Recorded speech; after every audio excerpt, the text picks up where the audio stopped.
সম্প্রতি অন্তর্বর্তীকালীন সরকারের পক্ষ থেকে ৮ই আগস্টকে নতুন বাংলাদেশ দিবস হিসেবে ঘোষণা করা হয়েছে।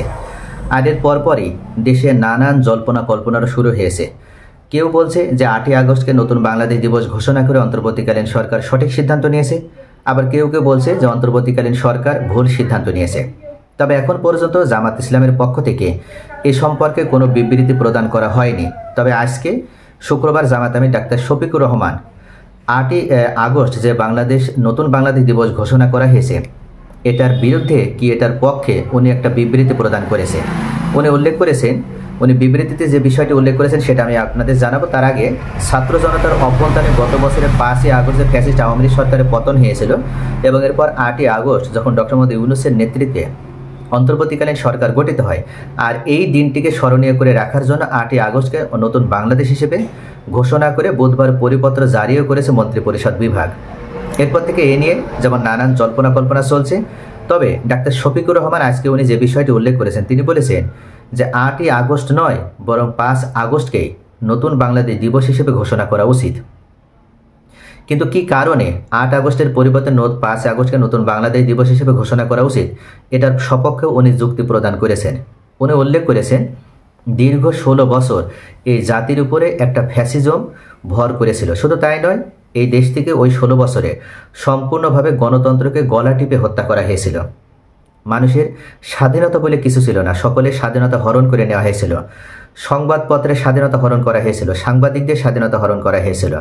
দেশের প্রশাসনিক কাঠামো থেকে শুরু করে দেশের রাষ্ট্রের সকল রাষ্ট্রযন্ত্র বা অর্গানকে দলীয়করণ করা হয়েছিল, বিচার ব্যবস্থাকে প্রভাবিত করা হয়েছিল। অর্থাৎ এক প্রকার বিগত সরকার তারা দীর্ঘ 16 বছর ক্ষমতায় থেকে দেশটাকে সম্পূর্ণভাবে নিজেদের একটা করদ সরকার ব্যবস্থার মাধ্যমে তারা এতটা একটা জাল তারা বিস্তার করতে সক্ষম হয়েছিল, যেটার মাধ্যমে ফ্যাসিজম তারা প্রতিষ্ঠা করেছিল এবং তাদের বিরুদ্ধে কথা বলার এক প্রকার কোনো সাহসিকতা কারোর ভিতরে ছিল না। শুধু তাই নয়, তারা দেশের অর্থনীতি লুটপাট করার মাধ্যমে দেশটাকে তলাবিহীন একটা ঝুড়িতেও পরিণত করেছিল। তাই জামাত আমির মনে করে ছাত্র এবং জনতার যে গণ অভ্যুত্থান, এই গণ অভ্যুত্থানের পরিসমাপ্তি ঘটেছিল 5 আগস্ট। যেহেতু 5 আগস্টে বিগত সরকারের পতন ঘটেছিল, আর 5 আগস্টে বিগত সরকারের পতন ঘটার মাধ্যমে এই জাতি কলঙ্কমুক্ত হয় এবং তারা ফ্যাসিজমের হাত থেকে মুক্তি পায়। যার কারণে 5 আগস্ট পরবর্তীতে আরও 3 দিন অতিবাহিত হয়ে গেলেও, অর্থাৎ 8 তারিখে যখন অন্তর্বর্তীকালীন সরকার গঠিত হয়েছে তখনও কিন্তু আমরা সকলেই নতুন বাংলাদেশেরই বাসিন্দা। আর 5 আগস্টে যেহেতু বিগত ফ্যাসিজমের আমরা পতন ঘটাতে সক্ষম হয়েছি, তার কারণে 5 আগস্টের পর থেকে অর্থাৎ প্রত্যেকটা সময় আমরা সকলেই স্বাধীন বাংলাদেশের নাগরিক ছিলাম। আর এই কারণেই নতুন বাংলাদেশ হিসেবে, নতুন বাংলাদেশ দিবস হিসেবে 5 আগস্টেই ঘোষণা করতে হবে। উনি উল্লেখ করেন অন্তর্বর্তীকালীন সরকারের প্রধান উপদেষ্টা ডক্টর মোহাম্মদ ইউনূস উনি অবশ্যই সুচিন্তিত মতামতের ভিত্তিতে পুনরায় বিবেচনা করবেন এবং 8 আগস্টের পরিবর্তে 5 আগস্টকেই নতুন বাংলাদেশ দিবস হিসেবে ঘোষণা করবেন। তবে ডাক্তার শফিকুর রহমান আরও একটি বিষয় উনি উল্লেখ করেন যে এই আন্দোলনের পেছনে সবথেকে যারা ভূমিকা পালন করেছিল সেই ছাত্ররা কি চায়। ছাত্ররা তো উল্লেখ করেছে ইতোমধ্যে যে তারাও 5 আগস্টকে নতুন বাংলাদেশ দিবস হিসেবে চায়, 8 আগস্টকে নাই।